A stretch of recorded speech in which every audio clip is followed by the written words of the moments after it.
sababa isa kanaan aalima in arrabsiinaa yaadni inni haraama jedhees haa kabajamu kan warra halaala jedhees haa kabajamu abbaa barbaadan jala deema nama aalima arrabsu speeshaalii fakkeenyaaf itti muddii jedhu ijoolleen gaafa Muhammad Bayaan diqaalaa maaloo jedhu asirratti ba'e kun obboleessa keeyyattillee ashir warri caatiin haraama jedhu hundi isaanii warra maalni maqaan isaa Allahumma salli ala Muhammad wanti tijette dayyuu sanje arras ninja borus ninja sanimma dhiise maasa yoona ta'u jiru.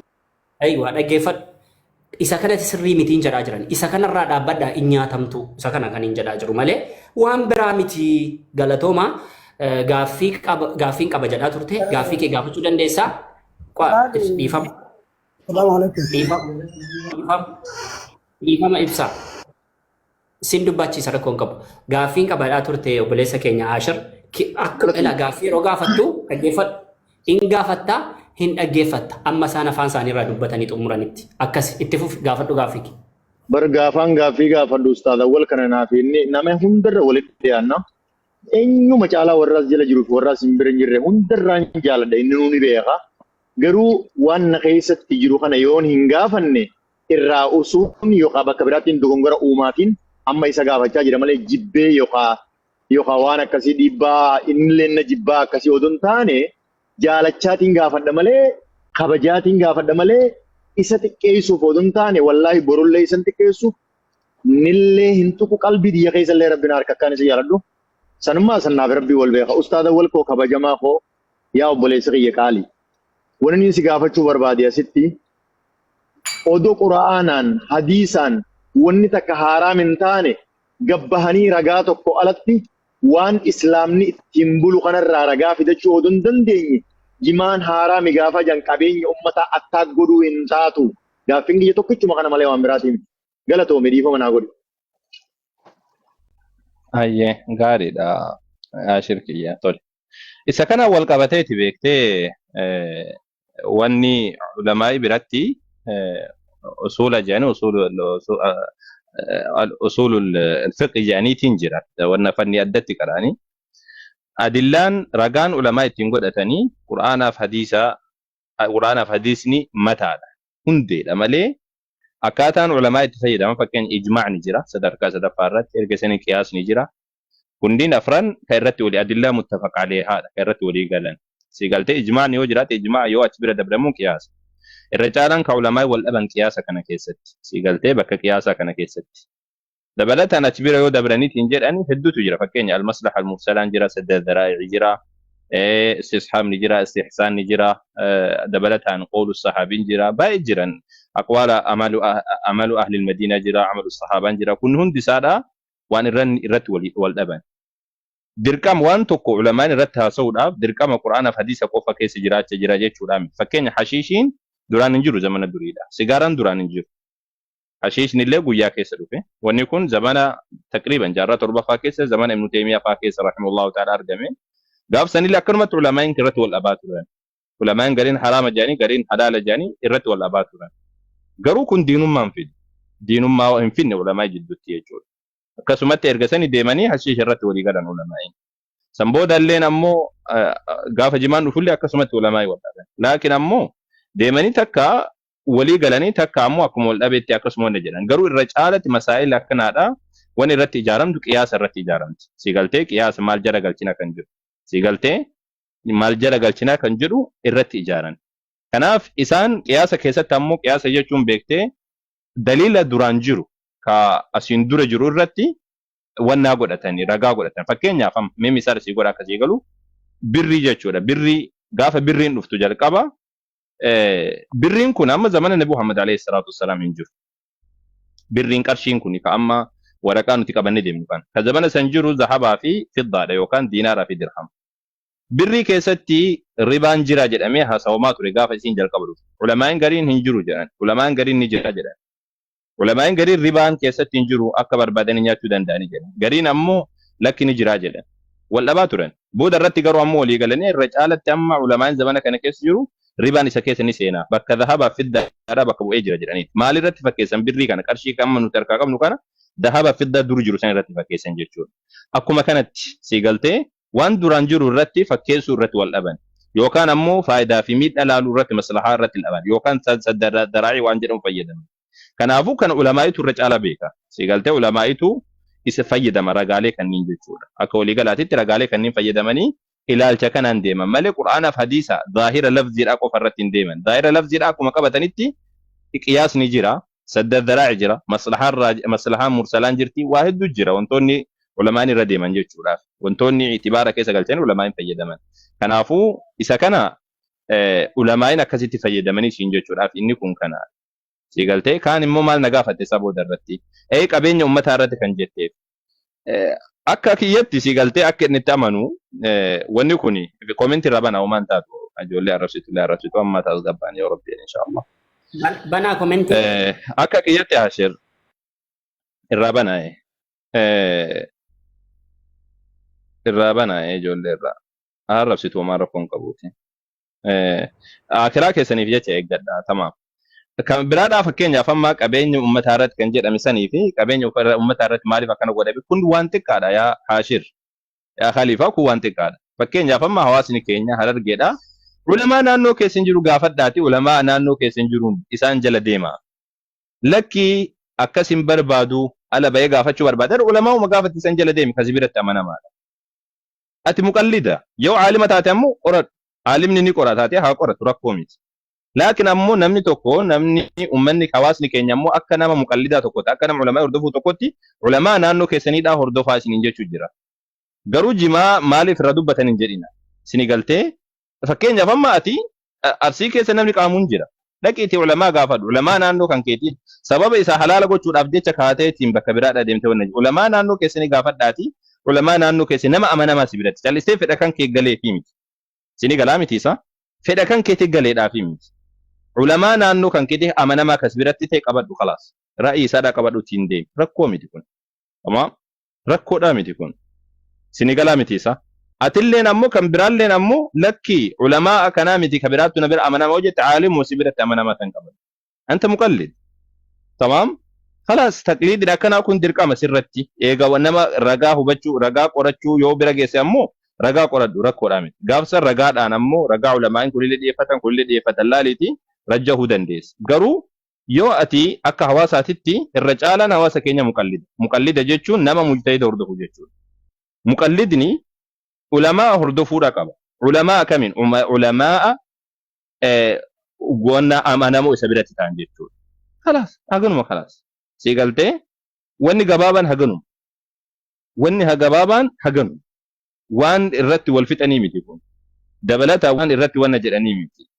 Akkasi yaa jamaa kun akkas jedheetii yaada rabbiin kiyya subhaanahu wa ta'ala ani hada maa diinullah bihi yaa jamaa. Wanni badhadhallee suma kanaadha. Taane ammoo kan ati maal yaaddaa jedhan ammoo ani waan yaadu duratti dubbadhee jira. Suni waan hunda keessan qabatuudha miti kun ulamaa'iin waan guddaa irratti haasawanii waan awwal keessa seeneetiin haasawuudha miti jechuudhaaf. Akkas Hashir. جزاكم الله بالخير ناقلي جرا ديبسان ديبسي والفاد غلطهم جزاكم الله بالخير ايوه بركات ربي بركات يقول وان الرت والرب سنيمي يكون وان الرت والفتنيمي تمام سنغالتي اكسمت والنجدا اكسيت والنجدا اكما علماء دبتان كان علماء كبجا كندتوه الالت علماء كبجا عالم توكو يودو في حرام جدي غدا وجنن چنكميني حلال يوجد اللي وجنن چنكميني سنغالامتيسا wajjin hin cinqamin bakka ati nama sibiratti amanamaa ta'e hordofi muqallida taqlida godhi sanboodaan ammoo dirqamaan waan ayyaadu kana jala deemsiin jechuu hin danda'u akka kana taan ammoo hawaasa keenya wal qabatee ummata keenya guutuu yu rabbiin subhaanahu ta'ala kana hunda keessaa nu baaseeti boo hin danda'ati warra tujjaara gurguddaa kana oliidha rabbi warra gaazni keessaan bahu rabbiin haa godhu hawaasa keenya warra zahaba fiddaan keessaan bahu rabbiin haa godhu akkasiidha ربك يا سبحانه وتعالى خيري هاقولوا كانوا ما قلنا نجدوا ربك يا خيري هاقولوا تمام. السلام عليكم ورحمة الله. وعليكم السلام ورحمة الله وبركاته. أنا اللي أسمرت قافي كبا. إن بعد إيتي نبو. أنا سيما نامي بوبر بعد جريتوني قافي كبا لا تماني وانا جتشو برباد. لا وأنا الفا ومتك وأسمرت وأنا بلو برباديتي. أوكي. دررتي أستاذة fatwaa kannuu osoo hin taane wanni namni nama aarsu jiru ana dabalatee wanti sirriin ta'in amma akka kiyyatti ani waan nama sanillee qamaallee jiru miti garuu immoo ummanni warri fatwaa kannu kuni jechoota isaan darbatantu jira. Jechi sun akkamiin laaltan isin? Fakkeenyaaf ustaaz Aliin kana dura jechuudha Shee Alii Jimmaa warri warri mootummaa Jimaa biyya keessaa baasaa biyya balleessee jedhe. Fatwaa kannuun isaa rakkoo miti jechoota akkasii jala darbatan. Ustaaz Profeesar Muhammad Kamaal Tilmoo dheengadda maal jee warri halaali jettan rabbi sodaadhaadhaa jee. Rabbi sodaadhaadhaa jee dubbate. Tole rabbi sodaatanii sodaadhaa fi fatwaa kennuu maaltu walitti jiru? Aywa hayyee tole. Inni kun guutuun laafaadha yaa ibsaa kiyya. Hundi isaatu laafaadha kun. Ilaalcha namaati khalaas. Amma Shee Musaan Shee Musaan gaafa dubbatan koottaa mee ragaa fidadhaa warri wanna isin galtee akka jedhanii miti kun rakkoodhaan qabu. Ana biratti wallaahi waan tokko rakkoo na biratti hin qabu. Akka kootti nummaan namuma yaada namaa kabajuu danda'aa ta'an rakkoodhaa miti. Rakkoodha akka yaadanitti dubbatan. Tamam? خلاص dirqama hin qabdu ati ijtihaada ulamaa'i isaan akkas jedhaniiti ati ammoo aalima biraa iqtinaa taateetiin jirta dirqama hin qabdu as jira ulu. Tamam? Inni kun akkasii. Isaan ammoo maa akkas jedhanii kan jedhu jechoota akkasii maa fayyadaman kan jedhu suni waan isaaniiti kun ijtihaada isaaniiti waan ofii isaaniiti yaada. Rabbi biratti ani kanarraa gaafatama jechuun dubbatan. Kun waan guddaadhaa miti. Tamam? Ariifachaa jedhatan na fakkaata qofati dabaladha. Itti dabaluudhaani fakkeenyaa fi bakkoota garaagaraatti akka waan biiraa irraa hojjetamu warra qotuu jira. Biiraadhaaf jecha akka qotamu godhaatiin jiranii waan kana akkamiin laaltan? Biiraaf jecha fakkeenyaa fi garbuu fi wantoota garaagaraa biiraatu irraa hojjetama. Waan irratti haasaa jiru nu baddeebsaa jira. Asitti baraan ani fatwaadhaa miti ban muftiidhaa miti ani fatwaa wastaa'utti hin jiru baran. Ani akkin jedhee wanni jechuun jiru isin hunda keessaniyyuu hundi keessanuu dhiphatina waliin arrabsina ulamaa illeen arrabsina dhiisa gamaa gamanaayyuu wal kabajaa jechuun jira malee ani asii muftiidhaa miti yani muftii Itoophiyaa illee anaa miti muftiin Ustaaza Khobar akka wal arrabsinu nama tokko tokko nu godhu jira akka arraba bobbaanu fakkeenyaaf amma Jamaal Aliyyi Ustaaz Jamaal Aliyyi kan amma nu bira jiru kuni ganam kana akka nuti arraba bobbaanu karaa nu bane maaliif jennaan suuraa Profeesar Kamaal waan ustaadaa qayyateeti Shee Musaa Suwaalaa isa caalaa jeeti nama tokko xiqqeessee nama tokko arrabsan. So wanni kana namni nama dura beeku namni xiqqaa shollee ilmi beeku gaafa waan akkanaa godhe akka nuti arraba bobbaanu nu godhe so Khalifa waa balleessu jirta atilleen waa balleessu jirta gamaa gamanaayyuu ibsaallee atillee mutii qabadhume. Injenne akkas wallahi kiyyi banarra qaba wallahi injenne. Hayyee tole Jamaal rabbi barakaa isin haa godhu. Akkin jedhe garuu isin kabiraati miti isin waan gootanii kabira haafuuti mee kun itti deebina garuu akka hundattuu mee maal jedha isaa mucaa jarjaraa tokko rabbi nutti gadhiiseeti Muhammad Bayaan tokko mee mucaa san namni itti dhiyaatan suuta jedhaati gorsaan yoo dandeessamme gorsaan suuta jedhaati qabaate ani wanne kun hundi kaasinaa sooftan kun guutuun isaatu laafaadha isin wajjin asoo jirtanii rakkoodhaa miti.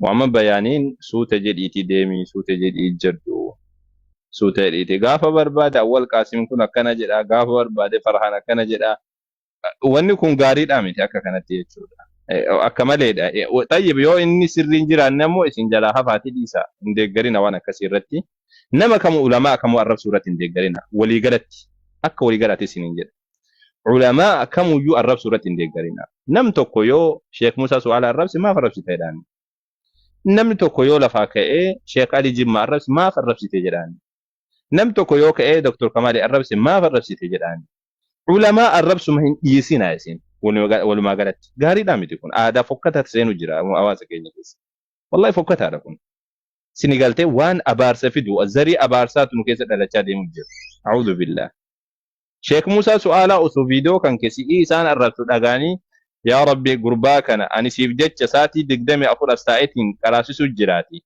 yaa rabbi gurbaa kana naa qabdaa yoo jedhan wallahi ni badda rabbii kiyyan kakadhe keessatti ulamaa biyya keessatti qaraasisan inuman tuqina hin baddan Dr. Kamaal kaxaaree haga danda'een waa hojjeta yoo dogongore yoo sirri hojjeteyyuu تمام yoo sirrii hojjete iyyuu nama diinaa rabbiitiif jecha gadi taa'ee lafeen isaatti cabdee waa meeqa jedhee umrii isaadhaa eega arrii baasee biyyatti deebi'ee barsiisuu eegale.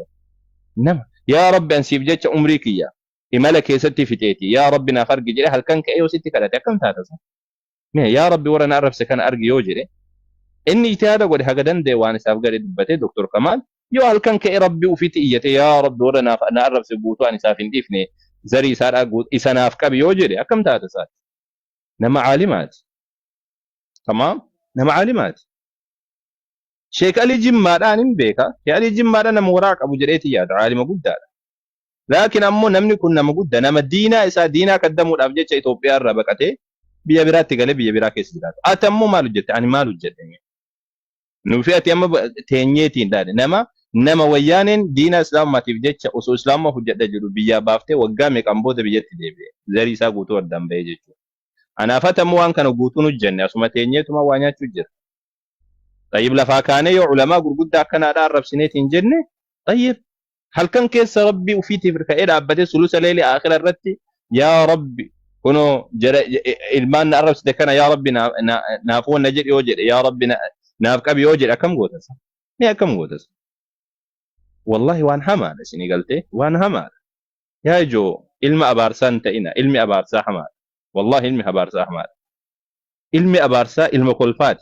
ديمي وفي اللي قلافته أمة اللي قلافته علماء من الرفسنا يسين تاني تا حرامي تا حلالي توان تكا لكم علماء الرفسنا علماء كيستو وان بربادن كورا ميسين سلا يكونوا بيسودي كان كيستو ولا جيسو جرتاني ولله الجيسة أرسي وقرهر جداتي ولو أرسي جداتي أكبر بدا والقرى والهدى والأجيسة أكبر بدا والقرى ديفني سلا سنيو ديفني قروا كن اللي ولا فادك ولا الرفسو ولا الجيسو كيسانيلين ما علماء الرجلا علماء التنبوينا بارك الله فيكم أنا وني دامسي قداني سنين جلو سهنا وني قداني سنين جلو سهنا ربك يا سبحانه وتعالى أيوة دبرس الزلا وأوار الرفسو ربك يا هندك سنيو سني فونا جلو تي كانوا ما وني أنجلو كانوا مرة تجاوب أستاذ أحمد دي فمن أقول السلام عليكم ورحمة الله وبركاته وعليكم السلام ورحمة الله وبركاته إندم تودي فما isini afaan shari'aatiin gorsitanii mee ila an keenya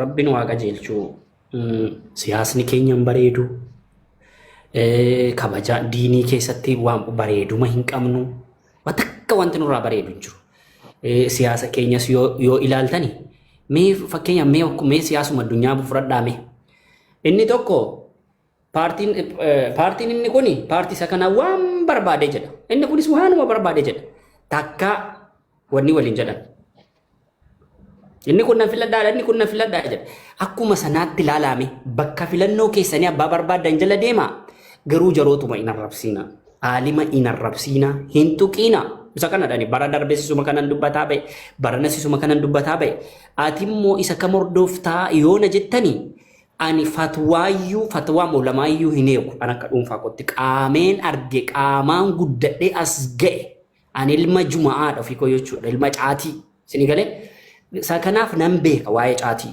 ana irratti miidhaan ni geessise waan hin beekuuf ani warra haraama jedhu jalan deema ejjennoo koodha kun isin immoo warri halaala jettan warri aalima warra halaala jedhe isaan jala deema warra haraama jedhu na jalaan tuqina aalimoota anis isin jalaati in tuqu isinii fedheetu hin taane qabrii koof jedheenani gabaabuma dubbii kana dhanni dubbata ejjennoo keessan bira yeroo isin geessan amma inshallah inni baati rabbiin barakaa isin haa godhu inshallah irratti dubbatanii jamaa'an jiranii Abu Sabraddiin illee Sheekh Jamaal illee walii galatti yaa jamaa'a isin ulamaa umadiisa amma ani waan hin balleessaa jiru ustaaz awwal mee takka ifama guddaa ani deemuudhaaf malee si waan balleessan hin qabdanii waan hin balleessin rabbi jedhaati ummata kana irratti natti maa waan hin balleessee jiru yoo jira Anasiti maafshir anasiti maasudaatini anasiti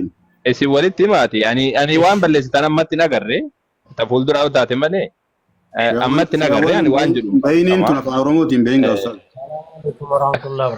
abbaan hin baati nadhiisa daraa keessa maaliif seentaa gizee amma maaliif baate carraan adeemu carraa ustaaza wal bayi ustaaza wal ina bahu akka ta keessa السلام عليكم ورحمة Ani الله. solutionii tokkon sinii Waalaikum salaam wa warahmatullahi wabarakatuh. rahmatullahi. Dabaree keessanii gadhaa kan ittaan ustaad eenyudha? Qaa dabareetiin sin deemsisna.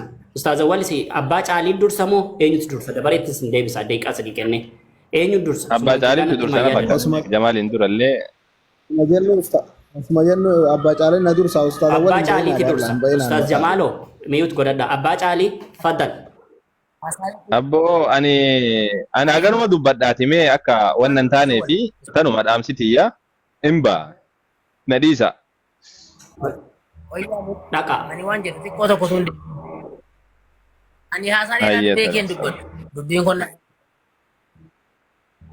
taatiini jimaan biyya keenya keessa jira warri dubbatas biyya keessa jira mee namoonni bakkeerraa alas ta'e warroonni keessumaa ala jirtan dubbii kana achumatti isin dhiisaa keessaa ba'a jimaan biyya jira ulamaan biyya jira bakka warra biyya keessa waan biyya keessa warra biyya keessaatiif dhiisaatii ajandaa hin godhatina ani kanuma jechuun barbaada.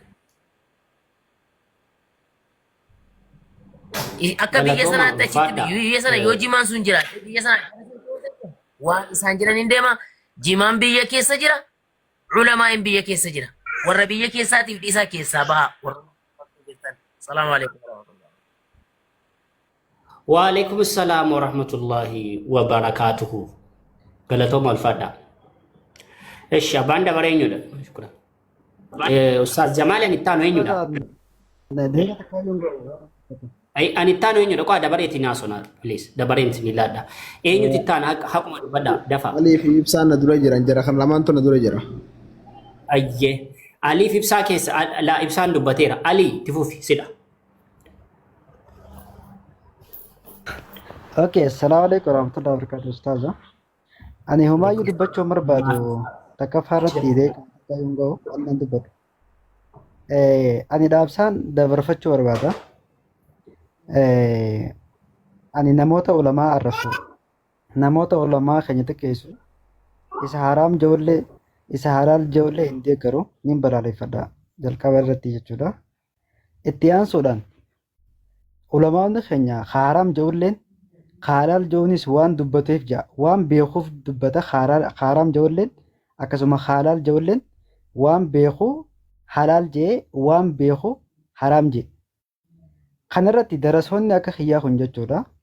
Darasoonni akka kiyyaa kun akka Jamaal akkasuma namni darasoonni akka ibsaadhaa kun toltol jechuun nurraan eegamu. Ustaazotumaaf sheekotumaaf ulamaatu keenyaaf dhiisuudha. Haasawaa jigartee jimaan haraam immoo halaalii. Yaaduma kee itti fufi malee maqaa namaa dhiisite. Yaaduma kee itti fufi bas. Meelan dubbatti yeroo takka deeqamu takka fitadhee jirani. Kanaaf xulxul Ahmad mi'oota irra jirta mi'oota irra jirta. Nama maqaa namaa dha'uun sirrii miti yaanii tiyya. Maqaa namaa dha'uun sirrii miti. Ani sheekaati qabduu fi sheeka isaa sanuu waliin gadhiisee karaa isaa xinnaa hubadhu. yeroo takka. Hello. Ustaaz Jamaal natti miyuut si godhin dubbatiin Habibi. Eshi nama maqaa namaan ta'in Maqaa namaa dha'uun sirrii miti yaa'ii maal jechuun maqaa namaan dha'in jiin. Dhayin kunuun dha'u miyuut godhadhani nan dhaabsa. Darasoonni reefu maqaa namaan dha'u ustaas. Darasoonni reefu buluu kaafir yaada biran kuti. Ustee ulamaata sabsiisuudhaaf jecha waan ulamaa'onni dubbatti jechuudha. Inni haraam ijoolleen inni halaal ijoolleen waan beekan dubbatan jarre jechuudha. Kanaaf ulamaatuma keenyaaf dhiisuu beektotuma keenyaaf dhiisuudha malee xulxulxul jechuun na harkaan tun booda na dhooyisaa taati jechuu barbaadeen kanumaan dabarfachuu barbaada ustaas. Salaamu alaikum. Ayyee waalaikum salaam wa rahmatullahi wa barakaatu. Galatoomi yaada keef. Tole. Dabareen kan eenyuti taanee Dabareen kiyya baaba. Ana armaa takka isaan jira. Gadiin bu'aa.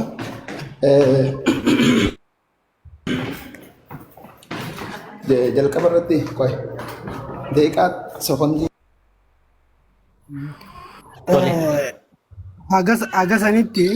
Agasanitti warri haraam jettanii amma arraan tana duraanii waan biraatu garee biraatti waan hojjennuufi dubbachuun barbaadu.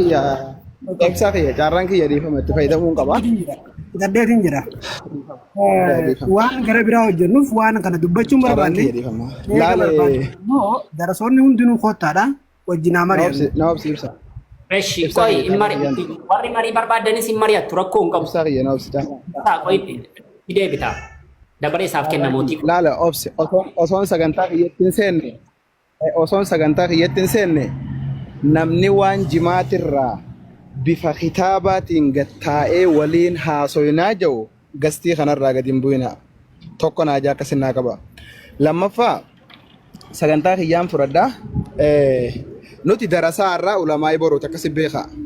Namni kamuu darasaa taheeti ulamaa'ii ta'a. Darasaa ta'uun waan ittiin boonani malee waan gartee ittiin xiqqaatanii miti. Darasaa sanillee darasaa aalima fedhe akkanatti waan baratan irraa dura teessee iyyatti haasoftu akkasi beekaa. Darasaa gartee akkanumatti usteetuma gartee waan googil irraa fidduun haasoftu miti.